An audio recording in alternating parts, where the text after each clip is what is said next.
Assalomu alaykum do'stlar, sizlar bilan Abdulaziz TV. Bugun sizlar bilan mashhur xona gullaridan biri bo'lgan Monstera haqida gaplashamiz. Bu trofik go'zallikni qanday parvarish qilish kerakligi va nimalarga e'tibor berish lozimligi haqida sizlarga batafsil va tushunarli qilib ma'lumotlar berib boramiz.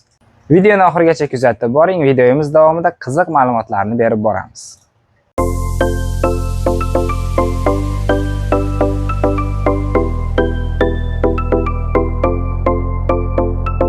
Monstera Markaziy va Janubiy Amerikada o'sadigan trofik o'simlik hisoblanadi.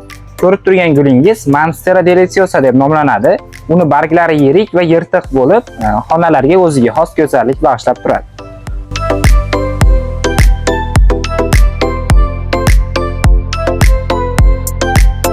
Endi sizlar bilan Monstera yo'lini parvarish qilish bo'yicha 6 ta muhim maslahatlarni ko'rib chiqamiz.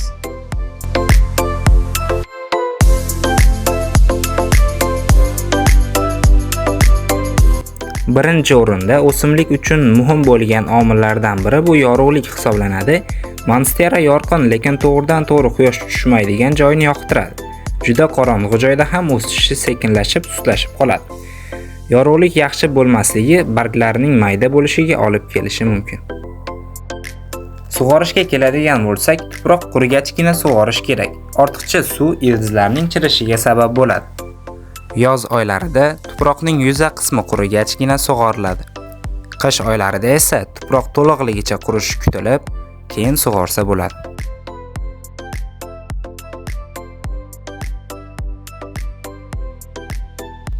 Harorat va namlik qanday bo'lishi kerak? Monstera nam muhitni yaxshi ko'radi. Agar havo juda quruq bo'lsa, barglariga purkagich bilan suv purkash lozim. Bu orqali o'simlik barglari keng va yashang bo'lishi ta'minlanadi. Monsteralar 22-25 gradus haroratda yaxshi o'sadi, lekin yozning issiq kunlarida ham o'z bargini holatini yo'qotib qo'ymaydi. Va shu bilan birga ko'plab Monstera turlari 10 gradusgacha chidaydi. Ammo varigatni turlari uchun minimal harorat 22 gradusni tashkil qiladi. O'g'itlashga keladigan bo'lsak, bahor va yoz oylarida 2-3 haftada bir o'g'itlab turish kerak. Tuprog'i bo'sh va yaxshi havo aylanadigan bo'lishi kerak. Misol uchun torf, perlit va gumus aralashmalari mos keladi. O'simligini yaxshiroq o'sishi uchun pastdagi qurigan yoki sarg'aygan barglarini olib tashlash kerak bo'ladi.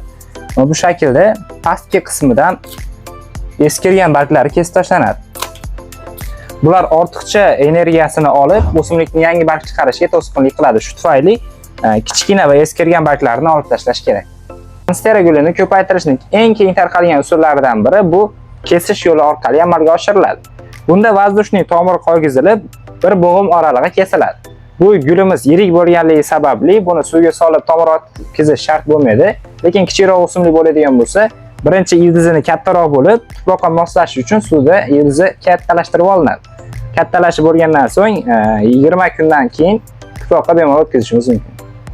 Monstera gulini yana bir ko'paytirish usuli bu urug'idan ko'paytirish hisoblanadi. Bu usuldan kam foydalaniladi, chunki bundan unib chiqishi uchun ketgan vaqt ko'p bo'lib ketadi. Buni ko'paytirishda Monsteraning urug' qubbasidan mayda-mayda urug'lar olinadi. Qubbada mana minglab urug'lar solgan bo'ladi. Shu urug'larni mayda-mayda holatda teplitsalarga ekib, shundan ko'paytirish ham mumkin. Monsteralarda ozuqaning yetishmasligi yoki namlikning oshib ketishi oqibatida barglarning sarg'ayishi kuzatiladi. Ayrim hollarda monsteralarga yopishqoq shira qurtlari tushadi. Bunda o'simlikning yuzasiga chiqarilgan shiralar har xil hasharotlarni jalb qiladi. Bu orqali o'simlik barglari zararlanadi.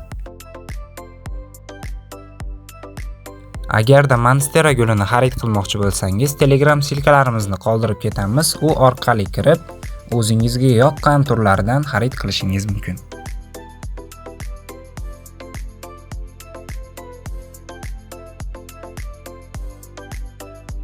Agar siz Monsteraga to'g'ri joy, yorug'lik va parvarish bersangiz, u sizga katta va yorqin barglar bilan javob qaytaradi. O'simlikni parvarish qilish bu oddiy ish emas, balki qalbni xotirjam qiladigan mashg'ulot hamdir.